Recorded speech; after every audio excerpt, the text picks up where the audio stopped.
Olá, eu tenho aqui um problema da prova de 2024 sobre pórticos triarticulados, né? Como é que eu sei que é um pórtico triarticulado? Eu tenho aqui um apoio fixo, um outro apoio fixo, ambos articulados, e uma terceira articulação em C. Então, dado esse carregamento, são pedidas algumas coisas. Pedem-se reações de apoio, diagramas de momentos fletores num pedaço da estrutura, e o ponto onde a força cortante se anula na barra BC, força normal na barra BC e um esboço da deformada, né? Bom,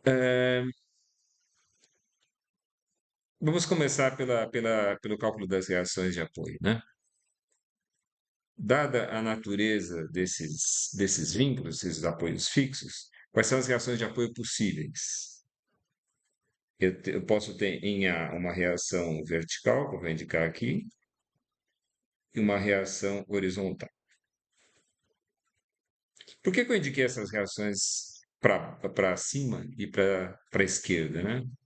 É porque olhando para esse carregamento, com essa força de 50 empurrando da esquerda para a direita, a gente espera uma reação ao contrário. Pode ser que eu me engane, né? Mas a princípio é o esperado. Da mesma maneira, na vertical, com esse carregamento de 50 quilonewtons por metro, eu espero reações verticais para cima, né? Isso tanto em A como em B. Vamos chamar essas reações aqui de HA, VA, HD e VD. Essas são as reações possíveis, são reações do tipo força possíveis dada a natureza desses vínculos, né? Percebam que aqui eu tenho quatro reações de apoio e num problema geral, um problema plano, de uma estrutura em equilíbrio, a gente tem três equações de equilíbrio. No pórtico triarticulado, existe uma equação adicional que decorre da presença dessa articulação em C.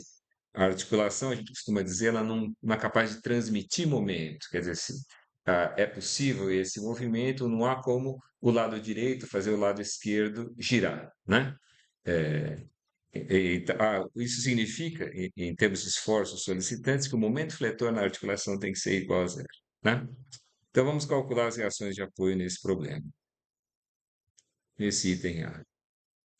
Eu posso fazer as três equações usuais, soma de forças na horizontal, soma de forças na vertical e soma de momentos em relação a um ponto qualquer, e uma quarta equação que diz que o momento fletor na articulação é igual a zero, né? Ou combinações dessas equações, depende de cada problema. Eu acho que nesse problema o mais fácil é fazer o feijão com arroz, né? Então, por exemplo, se eu fizer a soma das forças horizontais igual a zero, o que vai dar? Vai dar HA mais HD, essas duas forças aqui, menos 50 igual a zero. Essa é a primeira equação de equilíbrio. Vamos fazer agora a soma das forças verticais igual a zero. Bom, na vertical eu tenho de baixo para cima VA e VD. E no sentido contrário, eu tenho esse carregamento distribuído. Você se lembra que a resultante de um carregamento distribuído é a área dessa distribuição aqui, né? Então, se eu tenho 50 quilonewtons por metro ao longo de 8 metros, dá 400 quilonewtons ao todo, né? Então, vamos escrever assim, 50 quilonewtons vezes 8, né? Igual a zero. Essa é a segunda equação de equilíbrio. E a terceira equação de equilíbrio que eu posso usar é a soma de momentos em relação a um ponto qualquer. Qual seria um bom ponto para fazer a soma de momentos, hein? Em geral, a gente escolhe um ponto tal que várias das incógnitas não apareçam na equação, né? Um ponto com relação ao qual as reações de apoio não realizem momento. Então, eu posso escolher, por exemplo, o ponto A, aí essas duas forças não provocam momento. Posso escolher o ponto D, de modo que essas duas não provoquem momento. Ou posso pegar um outro ponto qualquer, né? Posso pegar qualquer ponto no espaço. Eu não vejo aqui nenhum ponto particularmente interessante. Então, vamos fazer a soma de momentos em relação ao ponto A igual a zero. Isso aqui vai dar, hein? O que que vai dar? O momento provocado. Vamos colocar como positivos os momentos no sentido horário. Então, o momento dessa força vai ser 50 vezes a distância da linha de atuação da força até esse ponto, que é 12. 50 vezes 12. O momento da carga distribuída a gente calcula imaginando a resultante aplicada no centro de gravidade da distribuição. Então, veja, é como se eu imaginasse aqui no lugar dessa carga distribuída,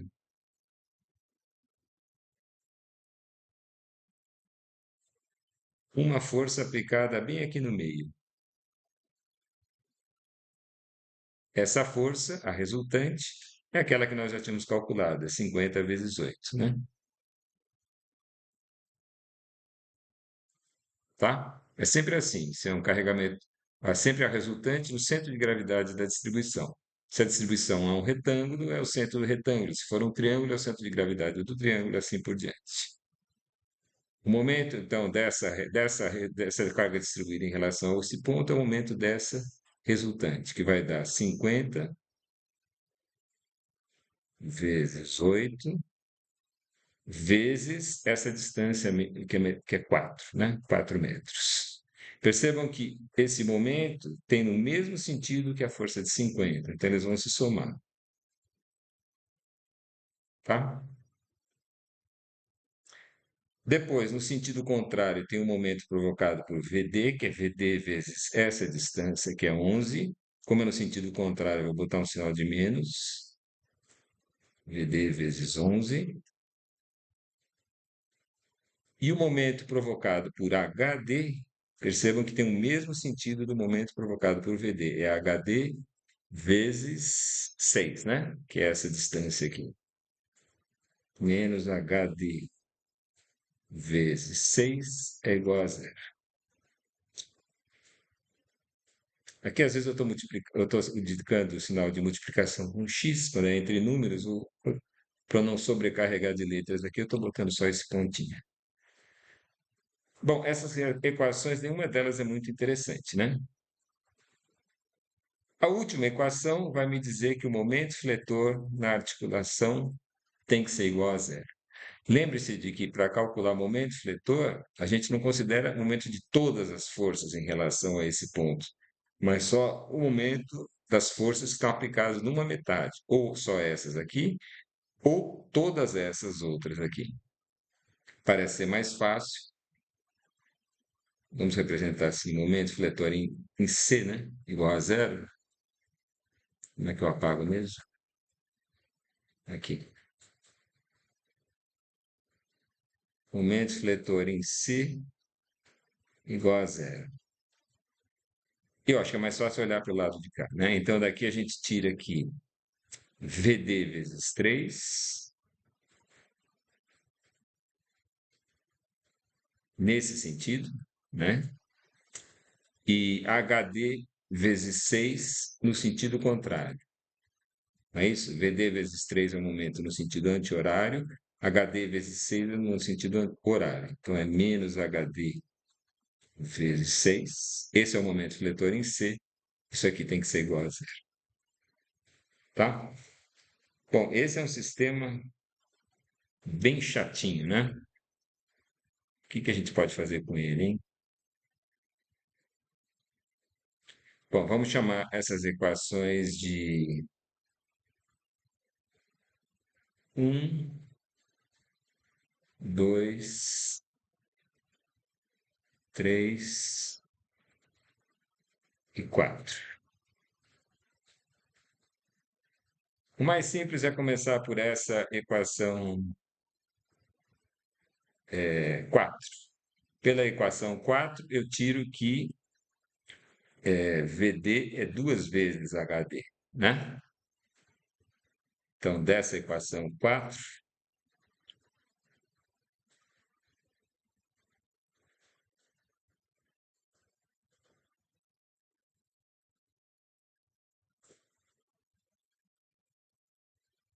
A gente tira que VD é igual a 2 vezes HD, né? Agora, eu acho que o melhor é substituir essa relação aqui em cima, né? Na equação 3.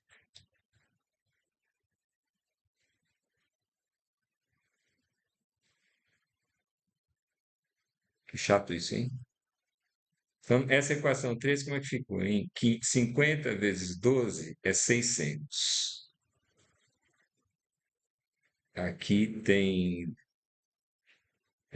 aqui tem 200 vezes 8 é 1.600.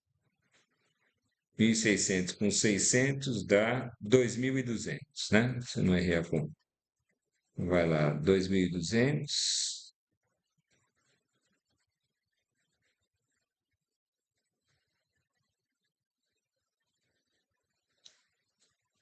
É isso, né? 600 mais 1.600, 2.200.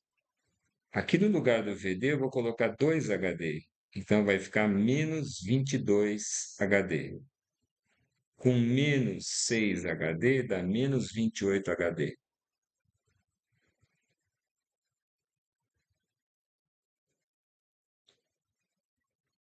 Igual a zero. Olha, não tem o gabarito aqui, não sei, posso estar errando a conta, hein? Se eu errar, depois eu comento aí eu ponho nos comentários. É isso, né? 600, 1.600, 2.200, menos 22 com menos 6, menos 28. Tá. Então, daqui a gente tira o valor de HD,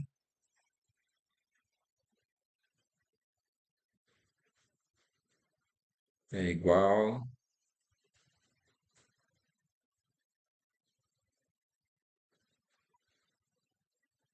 2.200 dividido por 28. Putz, 78,6 kilonewtons. Esse é o HD. Será possível? E o VD é 2 vezes isso, né? VD 2 vezes isso, 157,1 kilonewtons. Bom, então já tenho HD e tenho VD. Agora o que eu faço, hein?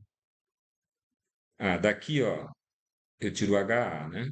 O HA, passando isso para lá, é 50 menos HD. HA é 50 menos HD,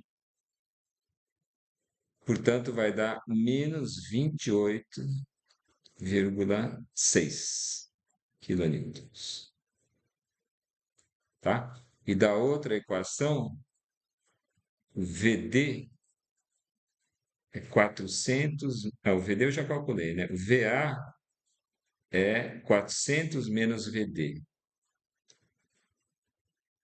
O VA é igual a 400 menos VD. Que coisa chata, hein? 400 menos VD. 400, 157, quanto um menos, dá 242,9. Tá? Então, se eu não errei a conta, é isso aí. Olha, o que que significa esse sinal de menos no HA? Significa que quando eu chutei o sentido de HA, eu errei, né? E ele tinha que ter o sentido contrário.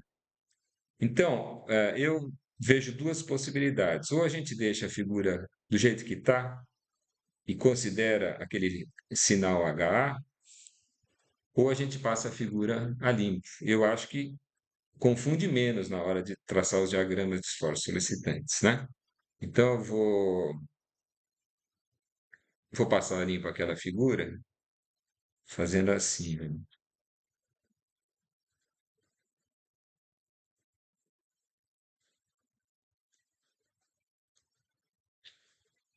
é isso aqui.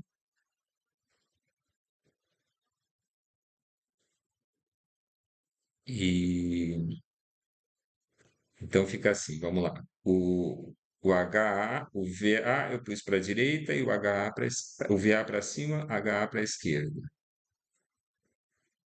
Então, o VA deu 242,9.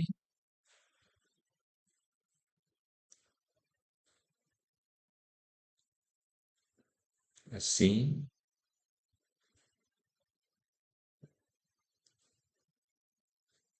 E o HA, que deu menos 28,6, na verdade era da esquerda para a direita.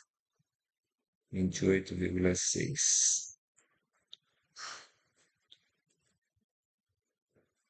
Tá? Depois, no ponto D, o HD deu 78,6. É do jeito que está desenhado lá.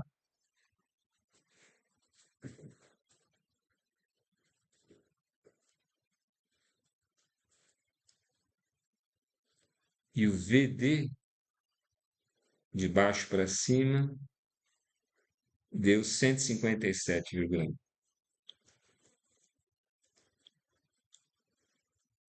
Essa, então, é a nossa referência para traçar os diagramas de esforços solicitantes, né? Então, isso completa o item A. No item B, está sendo pedido o diagrama de momento fletor no trecho ABC.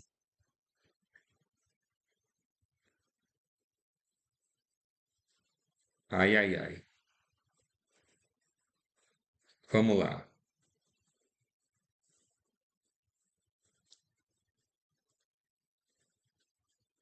É, Bom, nesse diagrama de momentos fletores, eu vou desenhar só esse pedacinho, né?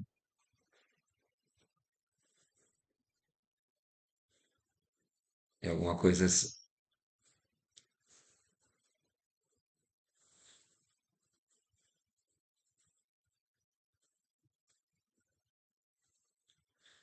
É só nesse trecho que eu quero o diagrama de momentos fletores. Bom, por onde a gente começa? Quais são as coisas que são sabidas sobre o momento fletor nesse trecho? Em A, o momento fletor tem que ser zero. Vejam, as duas. Aqui é um apoio articulado, tem uma articulação aqui, o momento é zero na articulação. Aqui também o momento é zero, por causa da presença dessa outra articulação. Então, o diagrama de momentos é zero aqui, é zero aqui. No trecho AB, o momento varia linearmente. O momento só não varia linearmente onde tiver uma carga distribuída. Aqui vai ser uma parábola, aqui vai ser uma reta. Vejam, então se sai do zero aqui, varia linearmente, basta calcular o momento fletor em B, né? O momento fletor em B nessa posição aqui, ó. Imagine uma seção transversal pertencente à barra vertical, olhando assim. Bom, o momento fletor é 28,6 vezes 12, tracionando do lado esquerdo. Sei lá, vai dar um negócio assim,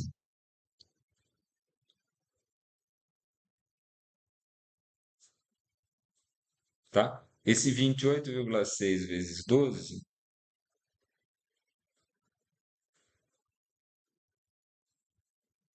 dá 343,2. Então aqui é 343. Essas cores estão ficando feias, né? Vamos passar limpo. Espera aí, rapidinho. Assim, aí é uma reta. Eita. E aqui uma reta assim. 343,2. 300. Eu apanho um pouco desse negócio aqui, tem que ter um pouco de paciência. 343,2. Agora vejam, isso vale para essa seção transversal. A seção transversal B da barra BC é essa aqui, ó. Então, vejam, vai dar a mesma coisa, vai dar o mesmo 28,6 vezes isso, né? O momento fletor nessa seção só seria diferente daquela se na passagem daqui para lá houvesse um momento concentrado aplicado aqui nesse nó. Não existe, só tem uma força. Então, o momento fletor vai se repetir e vai valer 28,6 com esse sentido. 28,6 vezes 12 com esse sentido, ou seja, tracionando em cima também. Vai ser o mesmo 343,2 assim,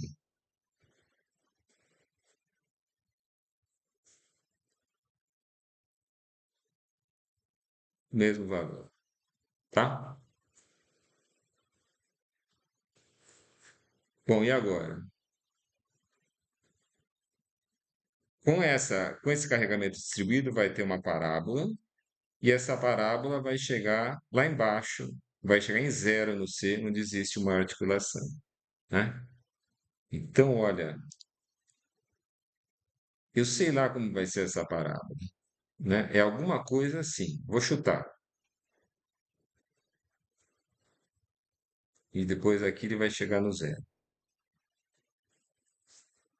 né? Agora, o jeitão dessa parábola, a gente precisa fazer alguma conta, por exemplo, calcular o momento fletor aqui no meio e tal. Mais bacana do que isso é a gente descobrir onde o momento fletor é o máximo e calcular o momento fletor nessa posição, né? Como é que a gente faz isso?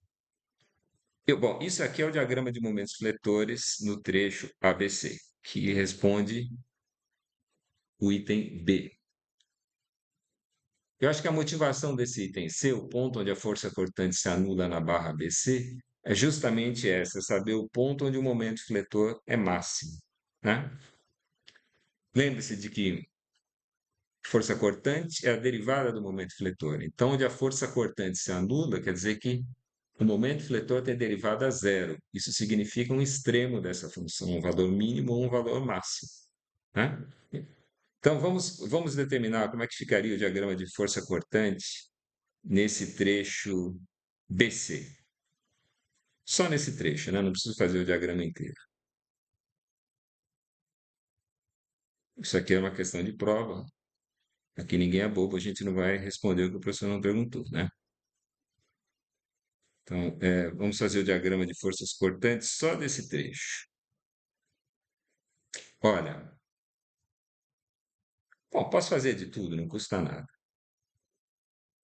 Força cortante no trecho AB vai ser constante. Ela só não seria constante se houvesse uma carga distribuída, né? Então, se vocês pegarem uma seção qualquer nesse trecho AB, por exemplo, essa seção aqui de cima, a cortante vai ser esse 28,6 girando no sentido anti-horário. Então, dá menos 28,6. Alguma coisa assim.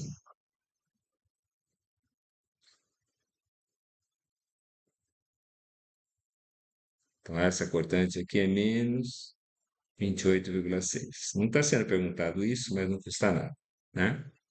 Agora, cuidado.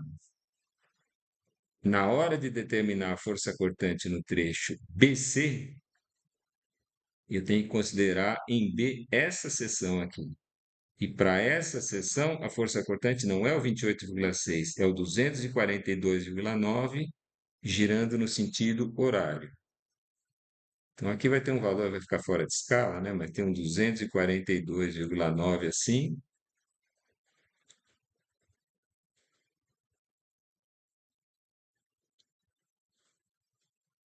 242,9. E aí, vai variar linearmente, né? É uma reta. O mais fácil é a gente calcular a força cortante, por exemplo, nessa seção. Bom, vocês se lembram que para calcular o esforço solicitante, a gente pode olhar para um lado ou para o outro. Se eu for usar corte olhando para a esquerda, a força cortante vai ser a diferença entre esse e a resultante desse carregamento, né? Mais fácil é cortar olhando assim, considerando os esforços que estão para cá. Aí a gente vê que a força cortante é 157,1, girando no sentido anti-horário.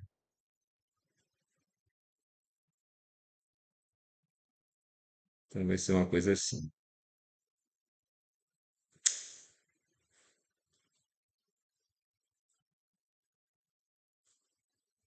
157. Tenha paciência comigo. 157,1 girando no sentido anti-horário. E aí a força cortante varia dessa forma, né? Agora, espera lá. É uma reta, tá? Vocês entenderam, né? Não vou mexer aqui porque eu não sei editar esse negócio.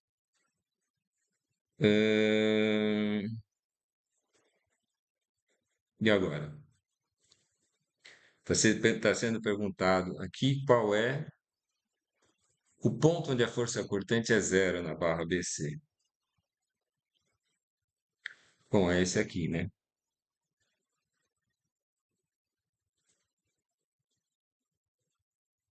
O que a gente pode fazer aqui? A gente faz uma semelhança de triângulos. Vejam que esse comprimento aqui é 8 metros, né?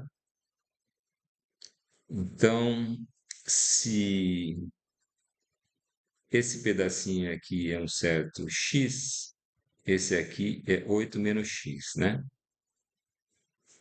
Tá certo? E aí a semelhança de triângulos fica assim. 242,9 dividido por x é a tangente desse ângulo, né? Então dá 242,9 dividido por x é a tangente desse ângulo. Acontece que esse ângulo é igual àquele. E a tangente desse ângulo é 157,1 dividido por 8 menos x. Tá?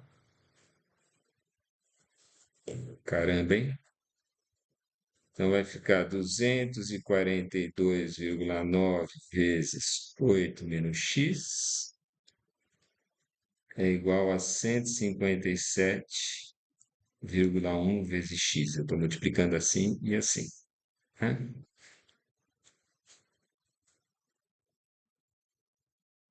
Bom, 242,9 vezes 8 dá 1943,2. E aqui vai ficar 242,9x, passado para o lado de lá, vai somar o outro. Então dá 242,9 mais 157,1 dá 400.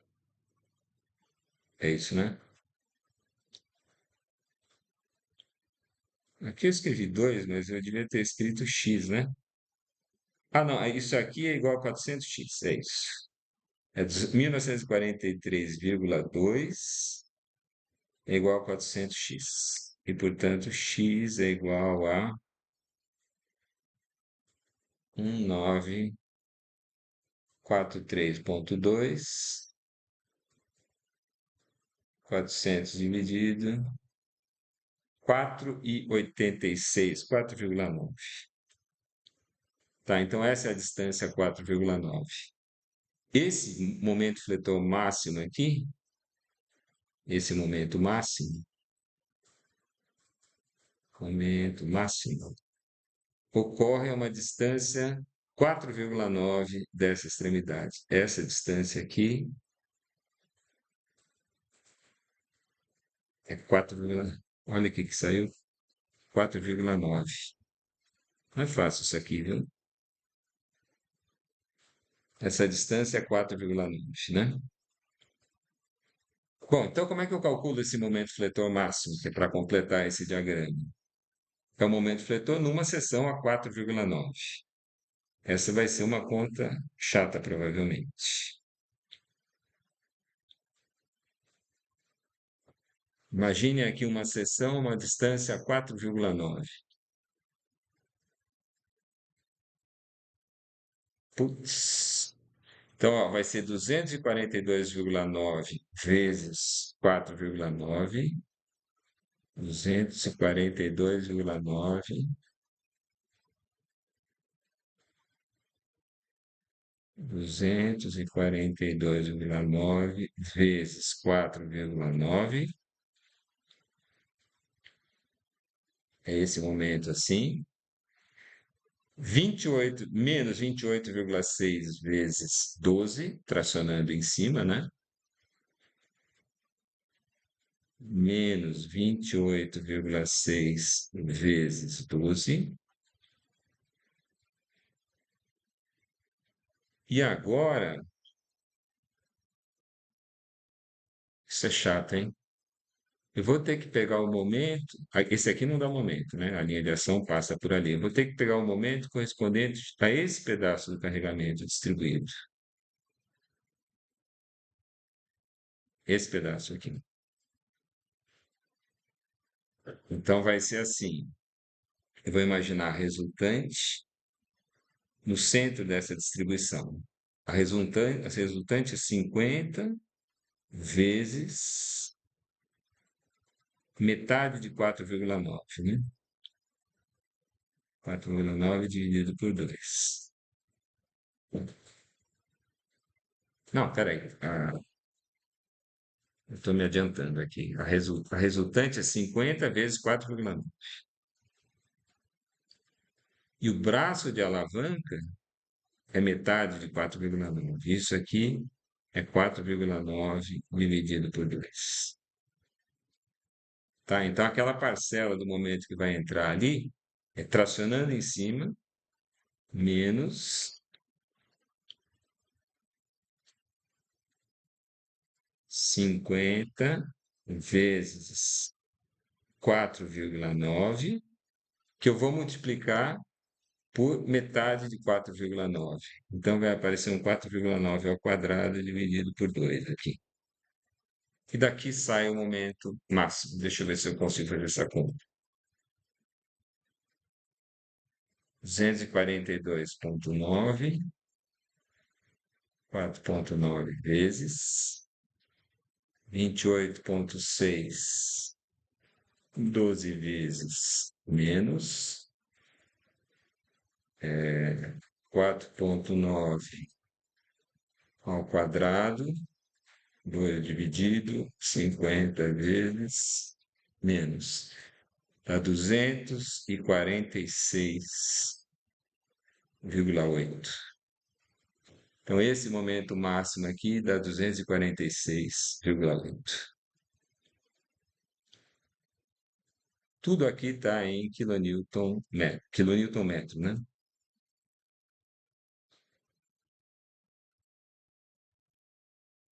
Tá? Então, isso seria a resposta do item B e C, diagrama de movimentos fletores, e o ponto onde a força cortante se anula no trecho BC. Depois, no item D, a força normal na barra BC. Bom, esse é fácil. Na barra BC, vejam, qualquer que seja a seção transversal na barra BC, pode ser essa, pode ser essa. A força normal vai ser, peguem essa aqui, por exemplo, é a soma de tudo que estiver agindo na horizontal, ou seja, perpendicular à seção, correspondente a esse pedaço do carregamento. Ou seja, vai ser 50 mais 28,6, né? Então, eu vou responder aqui mesmo, o item D, né? Força normal no trecho BC, esse 50 mais 28,6 vai dar 78,6 quilonewtons. Tá? E, por último, o esboço da deformada da estrutura para os carregamentos indicados na figura. Bom, aqui a ideia é olhar o diagrama de momentos fletores e tentar adivinhar como a estrutura se deforma, né?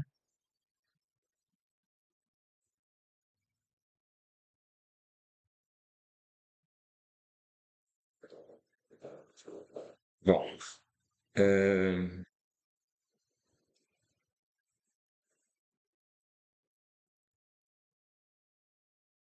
difícil, hein?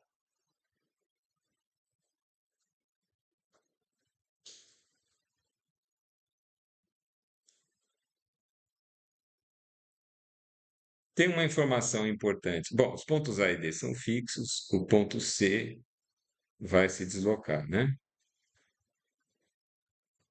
É, olha, tem um negócio aqui que é um tópico um pouco mais avançado, mas eu quero que vocês percebam uma coisa.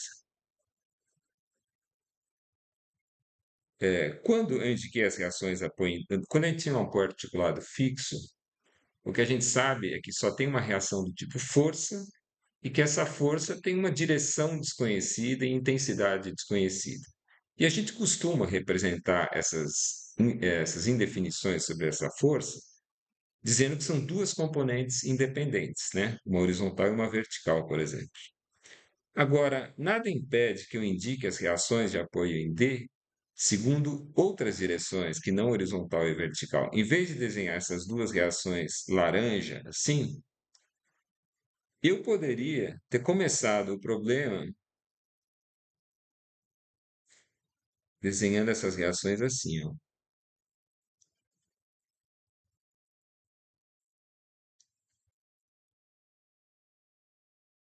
Vou usar outra cor.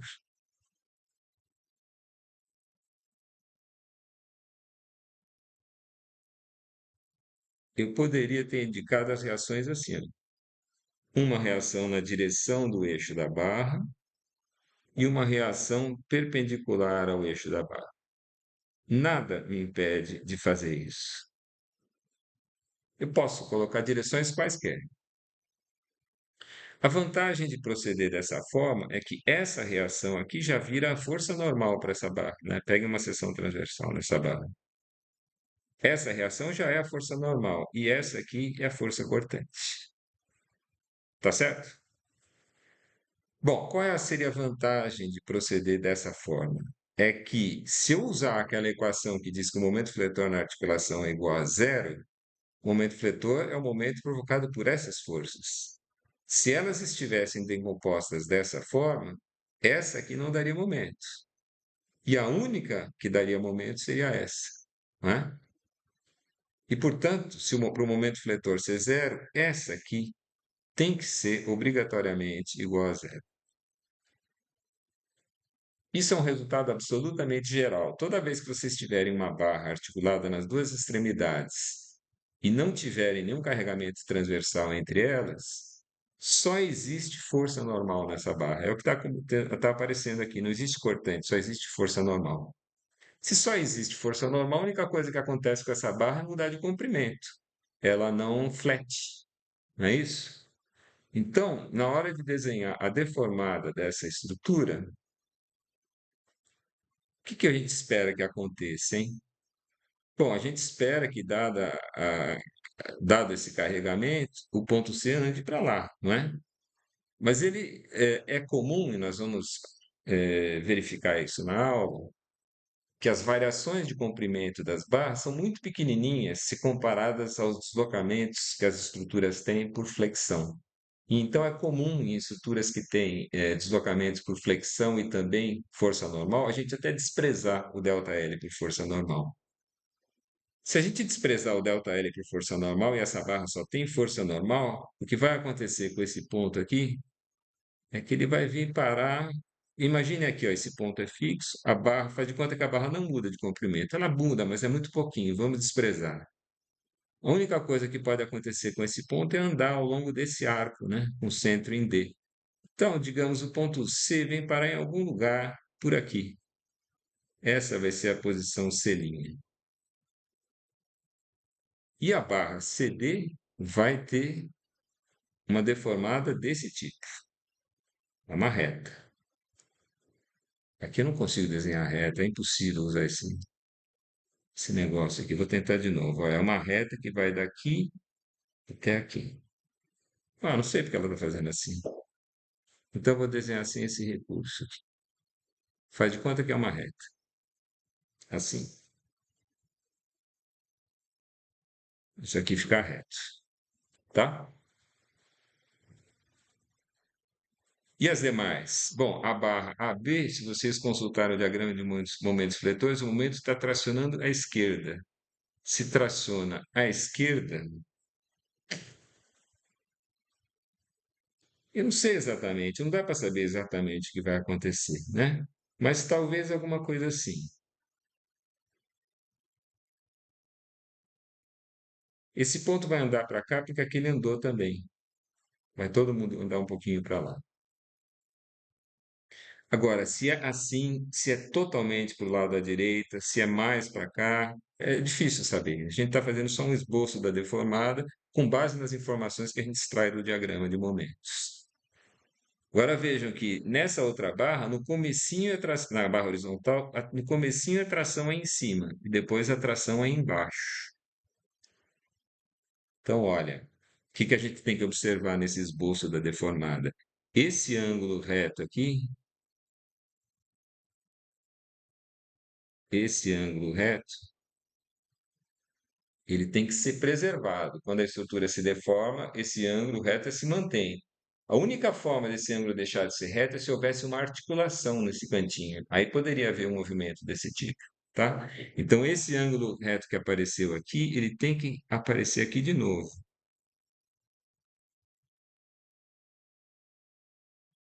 E a deformada desse pedaço da viga vai ser, no comecinho, uma tração em cima, depois só tração embaixo. E vem parar nessa posição C. Tá bom? Se é exatamente assim, a gente não sabe, mas esse é o jeitão, são as informações que a gente é capaz de inferir a partir do diagrama de momentos. Tá certo? Bom, eu vou verificar as contas aqui. Se tiver alguma conta errada, eu ponho um comentário aí no fim. Tá bom?